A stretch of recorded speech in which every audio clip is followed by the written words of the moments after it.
సవికర్ frankly hospitalise అయిన తర్వాత కొంత టైంకి ఎన్ని రోజులు ఉన్నారండి హాస్పిటల్లో యశోదాలో? 20 days అండి. 20 days ఉన్నారు. అసలు ఏంటంటే జాండీస్ వచ్చింది, దాని తర్వాత వెంటనే డెంగ్యూ ఫీవర్ వచ్చిందండి. ఆ టైంలో డెంగ్యూ ఫీవర్స్, వైరల్ ఫీవర్స్ ఉన్నాయి కదా, ఫస్ట్ తనకే వచ్చింది డెంగ్యూ ఫీవర్.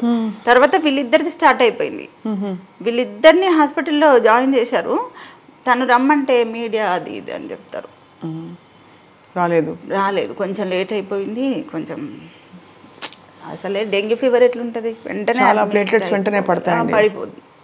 పోయినప్పటికీ ఇంకా అప్పటికే స్టార్ట్ అవుతుంది ప్రాబ్లమ్స్. చాలా తొందరగా ఎఫెక్ట్ పడిందండి డెంగ్యూ ఫీవర్ ఒకటి. ఎవరండి మీ అత్తగారింటి వాళ్ళ వైపు వాళ్ళు టచ్లో ఉంటారా సార్? వాళ్ళ అందరం ఇక్కడే పక్కపక్కనే ఉంటారు. ఇద్దరు ఆడపడుచులు ఇక్కడే ఉంటారా? మా బావగారు. సో మరి అందరితో అయితే మేనత్తలతో అందరితో క్లోజ్గా ఉంటారా? ఇంకా మీ గ్రోయింగ్ అప్ ఎక్స్పీరియన్సెస్ చెప్పండి నాన్నగారితో. వేణుమాధవ్ గారు ఆయన తెర మీద చూసి అలాగే పరిమితం అయిపోయారు, కానీ ఆయన బాధ్యతగా ఒక కుటుంబాన్ని నడిపించే వ్యక్తి అంటే చిన్నపిల్లలా కనిపిస్తారు కాబట్టి. అది ఏదో ఈవెంట్కి వెళ్తుండే నాన్నతో, బై రోడ్ వెళ్తున్నాం, హైదరాబాద్ టు విజయవాడ దగ్గర ఒక స్టాప్, మళ్ళీ కోదాడ మా నానమ్మ వాళ్ళ ఊర్లో ఒక స్టాప్, మళ్ళీ అక్కడ నుంచి సూరత్, అట్లా ఒక దగ్గర ఒక 12 states తిరిగినాం. ఆ 12 స్టేట్స్లో ఒక్కొక్క స్టేట్లో ఒక్కొక్క కేక్ కట్ చేసిన నేను.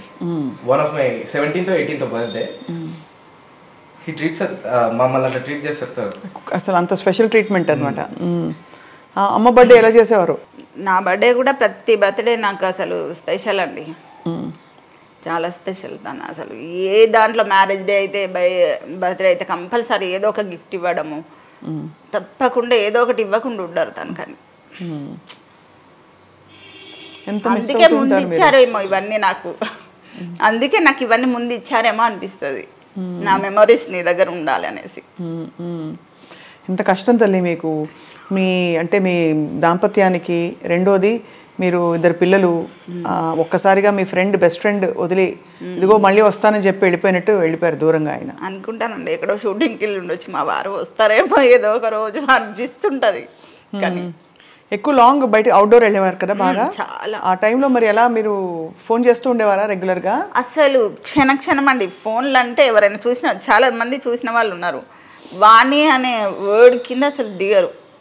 బంగారం కన్నమ్మ ఎక్కడ ఏంటి కంటిన్యూగా ఫోన్స్ అండి. దిగగానే ఫోను. అసలు ఎన్నిసార్లు చేసేవారు డేలో, షార్ట్ మధ్యలో కాల్ కంపల్సరీ చేస్తారు. ఇంటి నుంచి ఫోన్ అక్కడ నుండే వస్తుంటాయి. మేము డిస్టర్బ్ చేయొద్దు కదా, అతను ఎక్కడున్నారో బిజీగా ఉన్నారో ఏంటో తెలియదు అని మేము అనుకుంటాం. మినిట్ ఒక కాల్ వస్తూ ఉంటుంది, మమ్మల్ని డిస్టర్బ్ చేస్తూ ఉంటారు అక్కడ నుంచి.